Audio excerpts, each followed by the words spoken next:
Hello to all. आज हम एक प्रॉब्लम देखने वाले हैं जिसमें हमें इनपुट में तीन सॉर्टेड एरेस मिल रहे हैं और आउटपुट में हमें इसके कॉमन एलिमेंट्स चाहिए। इस अप्रोच को जो मैं यहाँ यूज़ करूँगा आप किसी भी प्रोग्रामिंग लैंग्वेज में यूज़ कर सकते हैं। साथ ही साथ यहाँ मैंने तीन सॉर्टेड एरेस लिए हैं, आप चाहे तो एन सॉर्टेड एरेस के लिए भी ये कर सकते हैं। मैं यहाँ पे एज्यूम करता हूँ कि ये जो पूरा प्रोसेस है ये असेंडिंग ऑर्डर में सॉर्टेड है, बट इसको अगर डिसेंडिंग ऑर्डर में अगर बाय चांस मिलता है कि हमें डिसेंडिंग ऑर्डर में दिया गया है इनपुट, तो भी हमें कोई प्रॉब्लम नहीं होगी। अगर आपको कोई प्रॉब्लम होती है असेंडिंग ऑर्डर में, आप या तो कमेंट सेक्शन में बता सकते हैं या कहते हैं ब्लॉग्स मैं लिंक डाल दूंगा, वहाँ पे आप अपना फीडबैक भी दे सकते हैं। तो चलो इस पर स्टार्ट करते हैं। तो हमारी ये पहले में सबसे चीज़ इंपॉर्टेंट होती है किसी भी एल्गोरिथम को सॉल्व करते हुए, वो है प्रॉब्लम को समझना और उसके हर एक चीज़ को ध्यान से देखना। आप इस सॉर्टेड वर्ड को ये याद रखें कि इसको कभी भी जो आपका जो ये सॉर्टेड वर्ड है इसको कभी वो ना कर दे, ध्यान से ना हटा दे। तो इसको मैं थोड़ा सा हाईलाइट करने की कोशिश करता हूँ। अगर आपको दिख रहा हो ये सॉर्टेड जो है ना, ये बहुत इंपॉर्टेंट है कि आप इस वर्ड को मिस ना कर जाए, क्योंकि इसकी एक सिग्निफिकेंस है कि जिससे कि हमारी कॉम्प्लेक्सिटी कम हो जाती है। अगर कॉम्प्लेक्सिटी आपको नहीं पता क्या होती है, कि किसी प्रोग्राम को चलने के लिए कम टाइम लगे। टाइम कॉम्प्लेक्सिटी की बात कर रहा हूँ, स्पेस कॉम्प्लेक्सिटी भी होती है, बट यहाँ हम नॉर्मली टाइम कॉम्प्लेक्सिटी के ऊपर देखते हैं। टाइम कॉम्प्लेक्सिटी नॉर्मली डिपेंडेंट होती है हमारी नंबर ऑफ उस पे जो प्रोसेस पे लगे, कितने बार वो चला, कि एक प्रोग्राम को एक कमांड कितनी बार एग्जीक्यूट करनी पड़ी, ये इस पे टाइम कॉम्प्लेक्सिटी हमारी डिपेंड करती है। तो हमें ये ध्यान रखना होता है कि कम से कम बार हमारा जो भी सॉल्यूशन है वो कम से कम बार चले। इसमें जो सबसे इम्पॉर्टेंट चीज़ होती है वो है अप्रोच को आइडेंटिफाई करना। बहुत लोग क्या करते हैं कि वो डायरेक्टली इसके सॉल्यूशन में मूव कर जाते हैं किसी भी एल्गोरिथम के। उनको लगता है कि वो जल्द से जल्द कर सकते हैं। ये इजी के लिए तो आपको कोई प्रॉब्लम नहीं क्रिएट करेगा, लेकिन जब भी कोई टफ सिचुएशंस आती है, हालांकि हो सकता है ये प्रॉब्लम कईयों के लिए टफ ना हो, बट इनिशियली टफ हो सकती है। तो आप अप्रोच को समझें कि किसी भी प्रॉब्लम को सॉल्व करने की अप्रोच। सबसे पहले एक और चीज़ का ध्यान रखें कि एक प्रॉब्लम को सॉल्व करने की मल्टीपल अप्रोचेस हो सकती है। तो आपको ये ध्यान रखना है कि आपकी कौन सी अप्रोच जो बेटर है उसको ज़्यादा प्रेफर करते हैं। बाकी एक पर्सन के अपनी अंडरस्टैंडिंग के बेसिस पे वो कोई भी अप्रोच यूज़ कर सकता है। ओके, इससे पहले अब आगे बढ़ते हैं। तो हमारे तीन सॉर्टेड एरेज हैं। हमें ये ध्यान रखना है कि हमें सॉर्टेड है जिससे कि हम इसको मूव ना कर दे। तो हमें क्या चाहिए, इन एरे से कॉमन एलिमेंट्स। इसके कई तरीके हो सकते हैं। जैसे एक सिंपल तरीका मैं अगर कहूँ वो है कि हम यूँ कर सकते हैं कि चेक करने के लिए कि फॉर लूप लगा दें, एक उसमें बोलें I is equal to zero. आई इसमें हम पहले फाइंड आउट कर लें कि सबसे ग्रेटेस्ट एलिमेंट कौन सा है, तो उसमें बोल दे less than equal to greatest element. और अगर किसी को ग्रेटेस्ट एलिमेंट फाइंड करने में कोई प्रॉब्लम है तो वो इजीली हो सकता है, सिंपली कंपैरिजन से हो जाएगा। ये प्लस प्लस और ये लूप, ये सिंपली क्या कर रहा है, ये हर एलिमेंट को एक्सेस करने के लिए है। इसमें फिर हम कुछ इस तरीके से चल सकते हैं।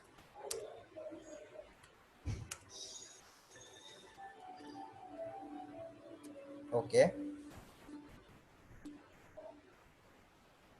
इसमें सिंपली वो कर सकते हैं कि हम बोले कि अगर कोई number matches in each array तो उसको कॉमन एलिमेंट्स के में डाल दे। तो इस चीज़ की अप्रोच ये भी आंसर सोल्यूशन सही है। बस इसकी प्रॉब्लम ये है कि ये हमारे लिए इसकी जो कॉम्प्लेक्सिटी आप निकालोगे बहुत ज़्यादा आएगी, क्योंकि आपको हर एलिमेंट को हो सकता है काफ़ी बार एक्सेस करना पड़ेगा, जो आपको अगर कोई समझ भी आ सकता है। बट ये अप्रोच भी हो सकता है। प्लस मैंने जैसे कहा था कि हमें सॉर्टेड अगर कुछ दिया हुआ है तो उसका यूज़ करना है जिससे कि हम जल्द से जल्द सॉल्यूशन निकाल सके। तो यहाँ पे हमने इस पार्ट को भी यूज़ नहीं किया है। तो अब मैं एक सॉल्यूशन और प्रपोज करूँगा जिसको हम यूज़ करेंगे इसमें। मैं आपको पहले ही बता चुका हूँ इसके मल्टीपल सॉल्यूशंस हो सकते हैं, बट ये मेरी अप्रोच रहेगी इसको सॉल्व करने के लिए। सबसे पहले मैं क्या करूँगा, एरे वन के फर्स्ट एलिमेंट को एक्सेस करूंगा, मेंट ऑफ एरे 1। तो इसमें क्या होगा, इसको कंपेयर करूंगा, इसको या फिर यूं बोलूं, मैं ढूंढूंगा find in each array, each of remaining arrays, कि वो प्रेजेंट है कि नहीं। फाइंड इन सारे रिमेनिंग एरेज में उसको मैं ढूंढूंगा कि अगर वो है कि नहीं। अगर मुझे वो मिल जाता है तो, अगर वो सभी एरेज में किसी एक भी एरे में नहीं मिलता मुझे, तो ये ब्रेक कर जाएगी, तो ये स्टॉप हो जाएगा और हम आगे बढ़ जाएंगे।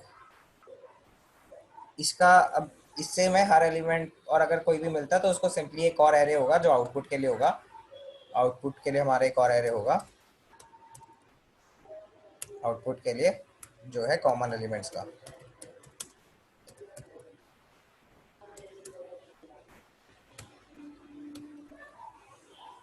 तो हमारा आउटपुट के लिए कॉमन एलिमेंट्स का एक एरे होगा,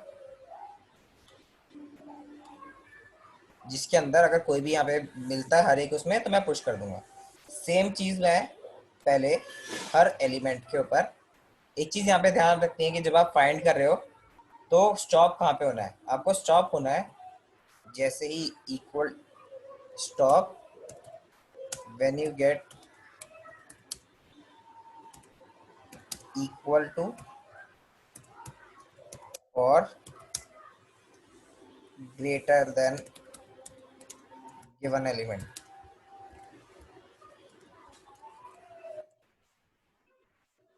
यहाँ पे आपका स्टॉप होना बहुत इंपॉर्टेंट है,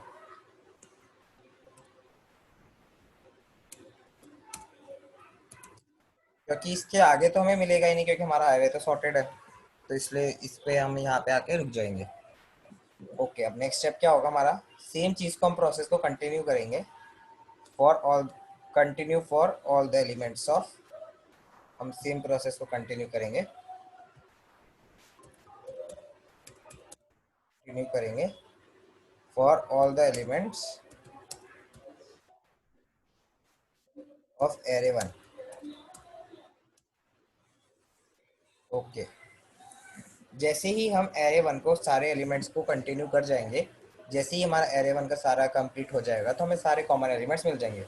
इस चीज़ का हमें ध्यान रखना है कि जैसे ही हमें एरे 1 के सारे मिल जाएंगे तो हमें आगे बढ़ने की कोई ज़रूरत नहीं, क्योंकि हर एक एलिमेंट जो है हर एरे में प्रेजेंट होना चाहिए।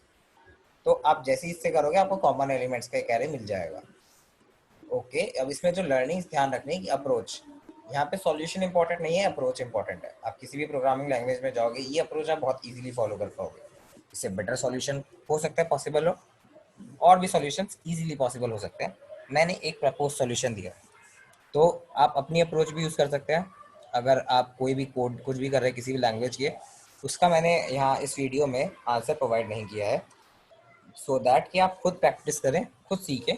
बट फिर भी अगर आपको कहीं पे भी किसी प्रोग्रामिंग लैंग्वेज में करने में प्रॉब्लम आती है, तो सिंपली आप मेरे को फीडबैक दे सकते हैं कि कमेंट सेक्शन में मैं लिंक डाल दूंगा अपने साइट का, वहाँ पे आप ये फीडबैक दे सकते हैं, या फिर आप कमेंट सेक्शन में भी कर सकते हैं कि आपको फीड प्रॉब्लम आ रही है, तो मैं उसके लिए आपको बता दूंगा कि आप एक पर्टिकुलर प्रोग्रामिंग लैंग्वेज में से कैसे कर सकते हो।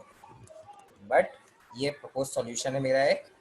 इस चीज़ को हमेशा ध्यान रखें कि अप्रोच जो है हमारी, वो सबसे इंपॉर्टेंट होती है। सबसे पहले हमें प्रॉब्लम समझनी होती है कि हर एरे में होना चाहिए, एक भी एरे में मिसिंग होगा हमारा काम खत्म। तो हमें हर एरे को सर्च करने की ज़रूरत नहीं है, हर एरे के हर एलिमेंट को सर्च करने की ज़रूरत नहीं, सिर्फ एक एरे के एलिमेंट्स को कंपेयर करने की ज़रूरत है। जैसे ही एक एरे कंप्लीट हो जाता है, उसके आगे हमें बढ़ने की ज़रूरत ही नहीं, क्योंकि आगे इस एक ही एरे में नहीं है तो सारे एरे में कैसे होगा, कॉमन ही नहीं बचेगा फिर वो। तो हमने इस असेंडिंग ऑर्डर का भी यूज़ किया है। अब मैं और इसके जो वेरिएशंस बता सकता हूँ। ये डिसेंडिंग ऑर्डर हो सकता है क्वेश्चन में गिवन हो कि ये डिसेंडिंग ऑर्डर है, कोई ज़्यादा चीज़ें चेंज नहीं होगी।